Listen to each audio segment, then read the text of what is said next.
permettez-moi de vous présenter moi-même et Mademoiselle Isabelle Bey, qui est au sein de notre laboratoire d'étudiants européens qui travaillent sur les bartonelloses, de vous présenter les vecteurs et les maladies vectorielles.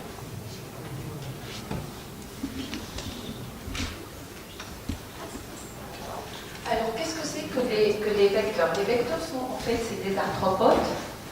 Qu'est-ce qu'on entend dire par arthropode? Arthro, c'est l'articulation, et pod, c'est tout ce qui est patte. Donc, un arthropode, ça s'appelle arthropode parce que son corps est segmenté en trois parties, la tête, le thorax et l'abdomen. Il présente une symétrie bilatérale et les appendices sont segmentés. Alors, les arthropodes ont un impact assez important sur la santé humaine et animale. Il y a différents types d'arthropodes. Ils sont aussi importants à cause de leur impact socio-économique. D'autre part, vu que certains arthropodes sont vecteurs de pathogènes, permettent la transmission d'agents pathogènes ou d'agents infectieux, d'autres sont, ils permettent l'envénénation ou l'injection de venin, comme ce qu'on a vu tout à l'heure avec Rahma, mon collègue Rahma, également les phlébotomes, ou aussi la gale comme agent de la gale en tant qu'arthropode parasite. Alors, les vecteurs, c'est des organismes qui, en eux-mêmes, ne font pas mal, mais c'est des arthropodes qui permettent la transmission d'agents pathogènes, d'agents infectieux, comme les virus, les bactéries, les parasites et les filaires. Cette transmission biologique et active, je dis bien biologique et active, on va voir ça après, se fait entre d'invertébrés hôtes réceptifs réservoirs à un autre hôte vertébré réceptif, et ce à travers ces arthropodes vecteurs. Là, j'ai mis uniquement les tiques, les puces, un phlébotome là, une moustique là, parce que en fait, notre laboratoire, en tant que laboratoire d'entomologie médicale, s'intéresse à l'étude des insectes ou des arthropodes et des arthropodes qui sont les arachnides, qui ont une importance médicale, aussi bien médicale, humaine et vétérinaire. Donc, vous allez voir avec moi tout ce qui est en rapport avec les moustiques et avec la Bezueli, les tiques, les puces et les phlébotomes.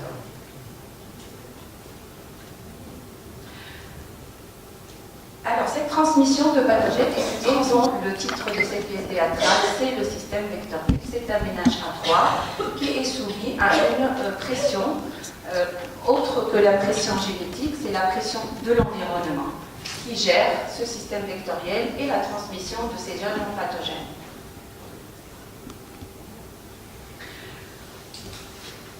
Alors, on a tous, quand on était petit, on nous dit que l'animal le plus mortel, que ce soit dans le milieu aquatique, c'est le requin, ou dans le milieu terrestre, c'est toujours le lion. N'est-ce pas? Ça devrait être la même histoire.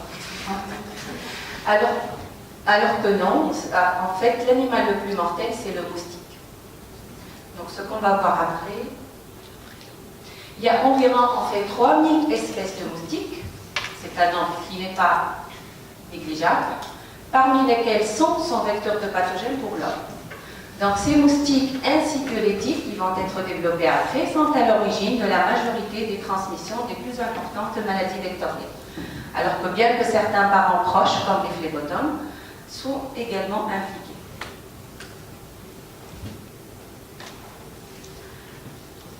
Alors, les moustiques.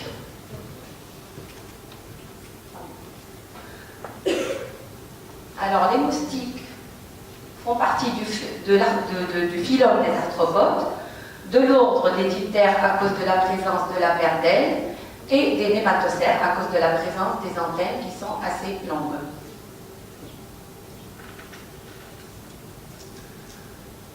Dans la famille des Culucidae, qui regroupe tous les moustiques, il y a 3 sous-familles, la famille des Culucinés, la famille des Anophélinés et celle des Toxorictitinés.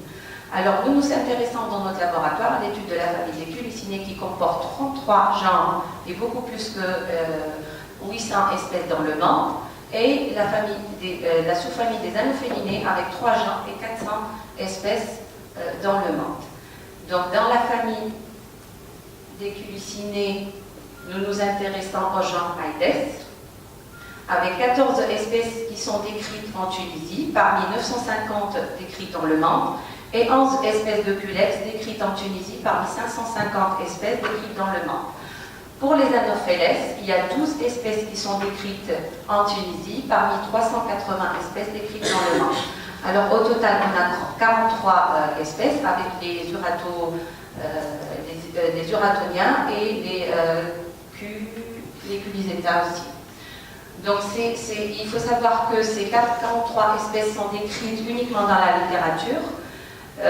Seulement une vingtaine ont été retrouvées sur le terrain, donc les autres c'est à mettre à jour ou à réinitialiser. Donc les moustiques diffèrent des autres diptères piqueurs par leur corps long et mince et leurs pattes qui sont longues, ainsi que les pièces buccales qui sont en forme d'aiguille, les ailes qui sont parfois ayant des motifs d'écailles. Les insectes adultes mesurent entre 2 et 12,5 mm de longueur. Les espèces peuvent piquer dans les habitations ou à l'extérieur des habitations. Alors, le cycle biologique d'un moustique. Le cycle biologique est caractérisé en fait par une double vie. Une vie aquatique qui s'étend depuis l'œuf jusqu'à le stade nymphal en passant par le stade larvaire, et une vie aérienne qui caractérise l'adulte ou le stade imago. L'œuf à l'éclosion donne naissance à une larve au stade 1 qui se développe en 4 stades larvaires. Cette larve donne naissance à une nymphe et la nymphe, par la suite, elle émerge pour donner un adulte avec un dimorphisme sexuel. La femelle aura besoin d'un repas de sang pour les femelles qui sont anatogènes et le mâle, il aura besoin pas d'un repas de sang, mais plutôt d'un repas sur de nectarine de fleurs. Donc les larves, la particularité des larves, c'est qu'ils se nourrissent au niveau du gîte larvaire de bactéries ou de micro-organismes qui se trouvent au niveau du gîte. Il y a des larves qui arrivent jusqu'au fond du gîte pour prendre leur nourriture, et d'autres qui se localisent au niveau de la surface de l'eau pour chercher leur nourriture à cause de l'absence de ce siphon-là, qui est un siphon respiratoire. Alors, par ce tableau, j'ai voulu différencier pour montrer la différence entre les trois genres. Le genre Anopheles, Aedes et Culex. Les œufs sont bien distincts. Les œufs de Aedes se disposent séparément sur le support à queue, avec un flotteur qui permet, de part et d'autre, qui permet aux œufs de flotter à la surface de l'eau. Les Aedes, ça c'est les œufs d'Aedes qui sont déposés aussi séparément, mais pas sur un support à queue, plutôt sur un support solide. Le Culex, c'est sous forme de grappe que les œufs sont déposés sur un support solide aussi. Les larves, alors la position des larves au niveau du gîte larvaire, ça diffère entre les Anophelinés et les Culicinés. Comme les Culicinés disposent d'un siphon respiratoire, donc elles sont toujours à la verticale. Par contre, les larves flottent en parallèle à la surface de l'eau du gîte. Alors les nymphes, elles apparaissent tous ayant la même forme, c'est la forme virgule. Avec la nymphe des Anophelinés qui présente un siphon là respiratoire qui est court et large. Par rapport à la tête, on peut différencier les différentes sous-familles ou les différents genres par la longueur des pattes. La longueur des pattes, elle est assez longue pour les Anopheles, alors qu'elle est courte pour les femelles Aedes et Culex. Au repos, c'est-à-dire après que le moustique prend son repas de sang, il se pose dans un endroit au calme pour digérer son sang. Donc les anophèles se posent inclinés, avec une inclinaison de 45 degrés, alors que les Aedes et les Culex se posent sous forme bossue. Alors les trois genres auxquels nous nous intéressons dans notre laboratoire sont des anthropophiles, c'est-à-dire c'est des moustiques qui se nourrissent sur l'homme. Par contre, le repas de sang diffère, c'est au crépuscule pour les anophèles, pendant le jour pour les Aedes et la nuit pour les Culex. La distance à survoler diffère aussi selon le genre. Elle est de 1 km à peu près pour les anophèles et les culex et inférieure à 100 pour les aïdes. Là, c'est pour différencier entre les différents gîtes larvaires selon le genre. Alors, les anophèles, qu'est-ce qu'elles préfèrent? Elles préfèrent des gîtes plutôt clairs. C'est de l'eau claire. Ça, c'est un gîte de... c'est un lac collinaire en fait qui se trouve au nord du pays. Les troncs d'arbres ou aussi les zoètes, qui sont propres, bien sûr. Les culex préfèrent les eaux qui ne sont pas propres, les eaux polluées. Ça, c'est un déversement de sources d'eau très polluées. Ça, c'est un oued aussi qui est très pollué dans la région de Radinel. Aussi, les regards, les culex adorent ça. Alors, par contre, Aïdes, il a la particularité de se trouver, c'est un moustique qui est très luxueux. Il adore les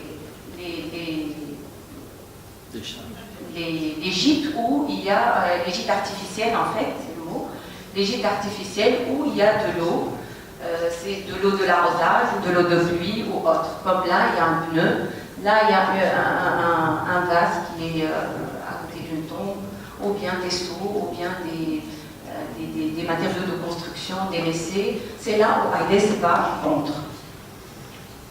Il y a une anecdote que je peux vous faire partager avec vous. En fait, au Maroc, Aïdes albopictus s'est installé grâce, pas à ce genre de gîte, mais grâce à une plante, une variété d'Aloe-vera qui est sous forme de tube.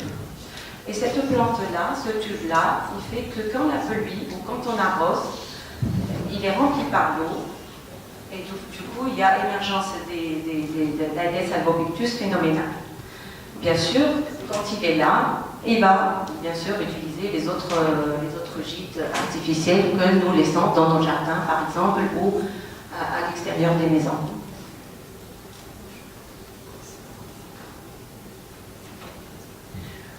Donc ces moustiques, pourquoi l'intérêt? En fait, c'est parce qu'ils ont une importance médicale et vétérinaire.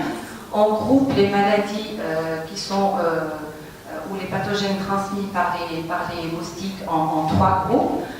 Ceux provoqués par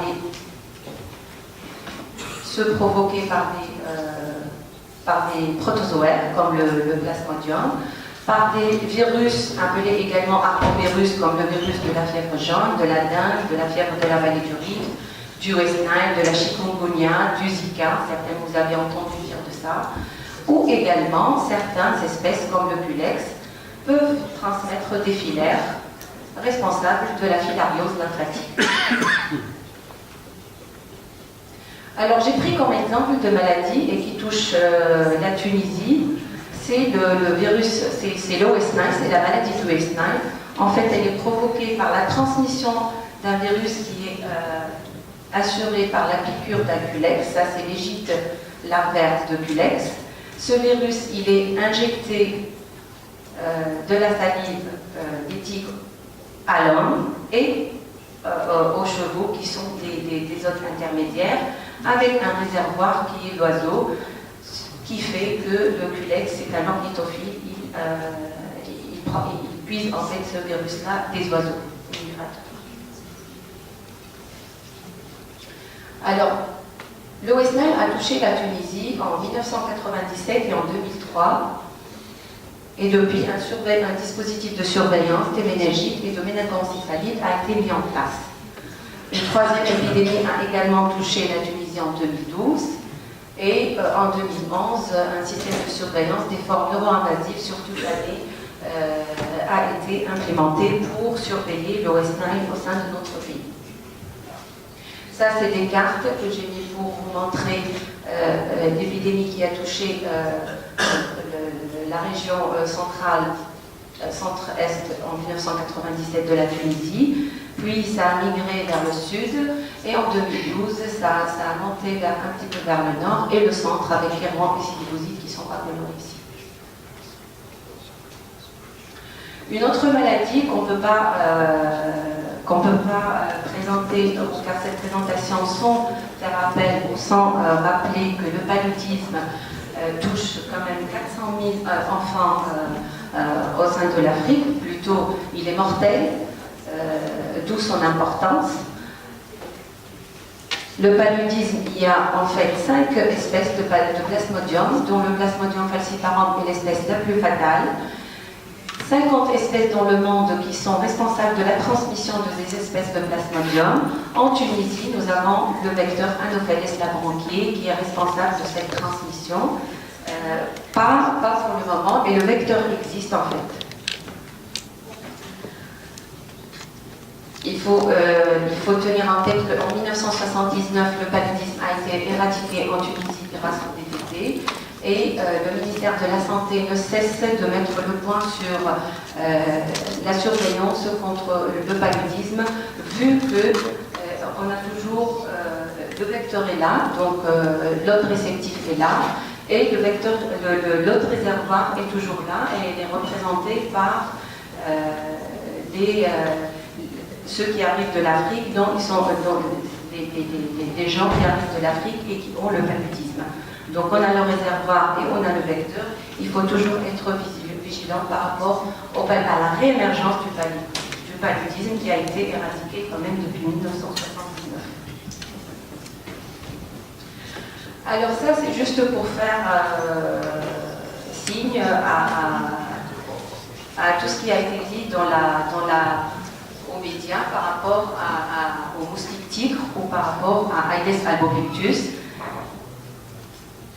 Vous avez entendu parler de ça, je pense.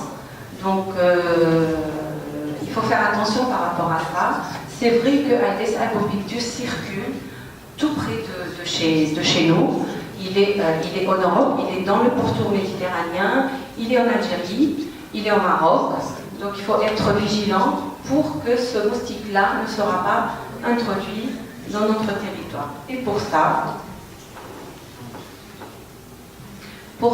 il faut, comme le moustique est un moustique luxueux, donc on le retrouve dans les gîtes qui sont des gîtes artificiels, on ne le trouve pas dans la nature comme ça, donc c'est des petits gîtes qu'on trouve chez nous à la maison, soit les pots qui sont arrosés, soit les sous-pots, soit les pneus, soit les gîtes, là c'est les arrosoirs qui se trouvent dans nos jardins, ou des grands gîtes comme des seaux ou des tanks. Donc il faut faire attention à ces gîtes-là. On peut commencer déjà, vous-même, chez vous, parler aux voisins, le dire à tout le monde que ces gîtes-là devraient être éliminés pour être vigilants, pour que Aedes albopictus ne trouve pas un gîte favorable sur notre territoire et pouvoir s'installer. Vu son importance et vu son pouvoir et sa compétence vectorielle à transmettre pas mal de virus comme la dengue, la chikungunya et Zika. Donc vous savez que pour Aedes albopictus, c'est le seul moyen de lutte, vu que les insecticides ne marchent ni au stade larvaire ni au stade adulte. Donc il faut prévenir, communiquer, mobiliser et participer à empêcher Aedes albopictus à introduire notre territoire en vidant tout ce qui est pot, tout ce qui est conteneur en eau, aussi à couvrir tout ce qui est conteneur eau est obligé de garder l'eau, donc il faut le couvrir. Il faut entretenir les piscines, il faut jeter tout ce qui est dans la nature comme ça et qui peut contenir de l'eau, et c'est l'eau de pluie, curer, etc. Donc je commencerai par les phlébotomes. Les phlébotomes sont des insectes qui appartiennent à l'ordre des diptères et à la famille des Psychodidae et la sous-famille des phlébotominés. En Tunisie, il existe deux genres, donc Phlébotomus et Sergentomier, et ces espèces différentes. Donc ce sont des insectes de petite taille, de 1 à 3 mm de long, de couleur jaune, terne, noire. Leur corps est velu avec un aspect bossu, avec des longues pattes et des ailes lancéolées. Donc les femelles sont hématophages, leur piqûre est très douloureuse. Ils ont une lisse active dès le crépuscule et pratiquement toute la nuit. Comparé aux moustiques, les phlébotomes sont de mauvais voiliers. Ils se déplacent par des vols courts avec des arrêts fréquents. Donc en été, ils abritent les zones tempérées et on peut les retrouver aussi toute l'année dans les régions tropicales. Donc les mâles se nourrissent exclusivement de nectar, de fleurs, également indispensable aux femelles. Donc la femelle seule, elle est hématophage, elle prendra des repas nécessaires au développement des œufs. Les femelles gravides déposent leurs œufs dans des biotopes qui garantissent les conditions optimales pour les stades prémaginaux. Donc leurs œufs se développent en larves sur le sol, dans les terriers, les nids, et ensuite les nymphes entrera ensuite en état de vie ralenti et subira enfin la mue imaginale conduisant à l'adulte.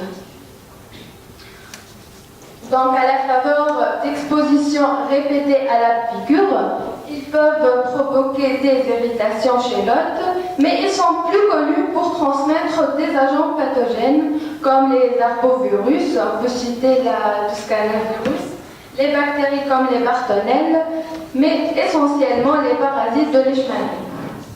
Donc qui peuvent provoquer les leishmanioses, qui sont transmises à l'homme par la piqûre d'un phlébodome femelle. Elles sont injectées au stade promastygote à l'hôte mammifère dans l'homme. Donc il existe 3 formes clinico-épidémiologiques en Tunisie. On peut citer les leishmanioses cutanées sporadiques, qui sont causées par Leishmania infantum et qui touchent essentiellement le nord. On peut rapporter 30 cas par an. La deuxième forme, c'est la leishmaniose cutanée zoonotique, qui est provoquée par Leishmania major et qui est la plus fréquente. Elle est endémo-épidémique au centre et le sud tunisien. Donc, et la leishmaniose cutanée chronique, qui est plus rare, causée par Leishmania tropica, est située surtout dans le sud-est tunisien. Donc, passons aux tiques. Donc, à ce jour, nous avons recensé 869 espèces de tiques diversées en 3 familles principales. Donc, d'abord, les argadidés ou tiques molles, puis ixodidés ou tiques dures, et enfin, une famille intermédiaire appelée Mutalinidés, qui ne comporte qu'une espèce et qui n'a aucun impact sur la santé humaine et vétérinaire. Donc en Tunisie, on compte 6 genres. Donc, dans Yaloma, Haemaphysalis, Ixodes, Ripiscephalus et Bophilis. Toutes les espèces de tiques se développent en passant par 4 stades évolutifs distincts. Donc là, l'œuf, les larves, les nymphes et puis les adultes. Dans la plupart des cas, durant son cycle de vie, une tique change d'hôte à chacun de ces stades. Seules les tiques adultes s'accouplent. Donc, selon les espèces de tiques, après l'accouplement, le mâle meurt, quant à la femelle, elle meurt après la pente. Donc, on voit ici, la femelle est capable de pondre entre 1500 et 4000 œufs. Donc pour la femelle et à l'homme, elle peut grossir de 624 fois quand elle est gorgée de sang. Pour un être humain, ce serait comme de passer de 60 kg à 37 tonnes. Donc c'est énorme. Donc ces tiques dures sont bien évidemment des ectoparasites hématophages. La forme, la taille et la couleur varient selon l'espèce et son stade de développement. Donc ils sont menés de 4 paires de pattes avec un corps divisé en 2 parties, une tête et un thorax confondus et un abdomen. Donc leur tête est prolongée d'un rostre équipé de 2 chélicères, d'où le nom de chélicérates, et ils sont incapables de sauter. Ces tiques peuvent parasiter les mammifères, les oiseaux et les reptiles. Donc, ils sont des excellents vecteurs de pathogènes pour différentes raisons. Alors, la première, elles sont des arthropodes qui prennent de longs et copieux repas qui augmentent la probabilité de la présence et de la transmission d'un pathogène. La plupart des espèces sont capables de se nourrir sur beaucoup d'animaux très différents, ce qui permet une bonne circulation des pathogènes. Et la troisième, elles ne volent pas, mais peuvent se déplacer sur de très longues distances grâce à leur hôte. Par exemple, imaginez la distance qu'une tige peut parcourir au cours d'un repas de sang de 10 jours sur un oiseau migrateur. Donc, passons aux tiques molles, qui appartiennent à la famille des Argadidés. Contrairement aux tiques dures, ils ont un corps rugueux et alvéolaire, avec une absence de scotum sur la face dorsale. Leur hypostome est situé à la face ventrale. Ils sont aussi des vecteurs de plusieurs agents pathogènes, dont les virus, des bactéries comme les Rickettsia et Borrelia, des protozoaires comme Babesia et les helminths. Alors, les puces. Les puces sont des insectes appartenant à l'ordre de Siphonaptères. Ils sont aptères, de couleur jaune ou brun sombre. Ils mesurent de 1 à 8 mm. Ils ont un corps aplati latéralement, ce qui facilite leur progression dans le pelage. Leur corps est divisé en 3 parties: la tête, le thorax et l'abdomen. Ils ont mené de 3 paires de pattes. La 3e patte est très adaptée au saut. Ces puces peuvent parasiter plusieurs animaux sauvages et domestiques, mais la puce la plus commune est Ctenocephalides felis, qu'on peut retrouver chez les animaux, tels que les chats, les chiens, les rongeurs, ainsi que l'homme. Ctenocephalides canis et la puce exclusive des canidés. Donc, le cycle de vie des puces passe par 4 stades évolutifs distincts. Donc, on cite les œufs, les larves, la nymphe et une puce adulte. Bon, certains vont penser que c'est un gag, mais non. Les cirques utilisant les puces comme artistes sont apparus en Angleterre dans les années 1830. Et ils étaient jusqu'à 1930 une des attractions vedettes des carnavals. Cette dernière décennie, on a entendu parler de plusieurs écoles primaires tunisiennes qui ont fermé leurs portes suite à des invasions massives par des puces. Parfois, l'origine était des chiens ou des chats, et d'autres fois, la cause demeurait mal connue. Mais il ne faut pas prendre à la légère ces petits insectes, puisqu'elles sont vectrices d'agents pathogènes provoquant plusieurs maladies, dont la peste provoquée par l'Yersinia pestis, le typhus marin ou fièvre boutonneuse provoquée par les Rickettsia, les bartonelleuses provoquées par le genre Bartonelle. Donc on ne peut pas parler de la lutte antivectorielle sans passer par une étude éco-épidémiologique qui consiste à identifier notre cible et évaluer l'importance épidémique en effectuant des inventaires suite à la collecte et l'identification des vecteurs, la répartition tempospatiale et densité de chaque espèce et l'identification du pathogène. La lutte peut être environnementale, biologique ou chimique. Et merci pour votre attention.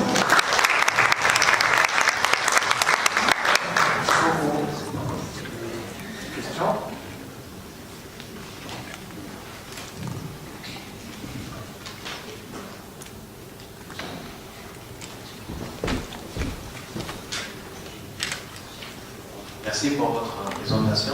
C'était la dernière diapo sur l'étude éco-épidémiologique. Si vous pouvez expliquer davantage Oui. En fait, pour passer à la lutte, il faut déjà savoir notre cible, c'est-à-dire, qu'est-ce qu'on a? On a des puces, on va lutter contre des puces, parce que c'est pas la même chose. Lutter contre des puces, des tiques ou des moustiques, donc il faut déjà cibler le vecteur. Il faut cibler qu'est-ce qu'on cherche, c'est quoi le pathogène, y a-t-il une épidémie?